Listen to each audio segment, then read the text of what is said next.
You wrote a lot about this last week, actually, or 2 weeks ago on NFL.com. First of all, let's do the coach. Do you believe Pete Carroll will coach them next year? Yes, although if you want to parse that, he could leave without retiring. Bruce Arians just said he's retiring. But I hope Pete stays. I'm not emotionally equipped to lose him and Bruce Arians in the same division, same year.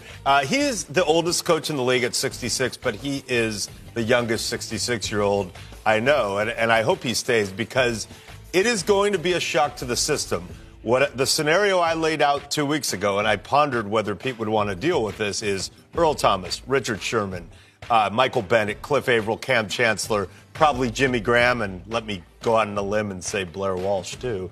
There's going to be upheaval there potentially this offseason. They're up against the cap. They have a general manager, John Schneider, who has been able to find talent that believes he can restock this. They're calling it a transition, not a rebuild. But you're basically, Maurice, building around Russell Wilson and Bobby Wagner, two elite players, but that's a big shock. It sounds like a teardown where you keep one wall for tax purposes. Well, I think more it's or renovation. You talk about you're going from a defensive-led team with the what do they call themselves, the Legion of Boom, and the way that defense played and won championship, now to an offensive team where you're going to have to build that offensive line. You're going to have to add more weapons on the outside. You're going to have to really go out there and put your best foot forward in this draft to try to better this team offensively because Russell Wilson is the guy right now. He's become the guy. That transition is there. Pete Carroll is the guy to do that. We've seen Pete transition this team from a Matt Hasselbeck team early in his career to being a defensive team. Now he has to go the other way. And you just can't have Russell Wilson running all over the field like that, like a chicken with his head cut off, trying to make plays, doing everything he can. Even though he's great at it. Yeah, he's great at it. He's phenomenal. But that, as we saw this year, it doesn't work. It doesn't work. Everyone's caught on to it. They're keeping him in the pocket. You have to build that offensive line. You have to get him a running game. And they have to do it in free agency in the draft this year. What are we to make now of the Legion of Boom?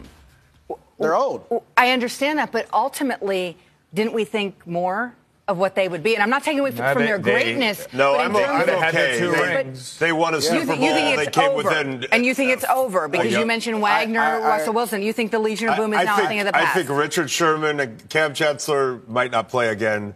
Richard Sherman will probably be gone. Earl Thomas will probably want more money. He has a year left on his deal.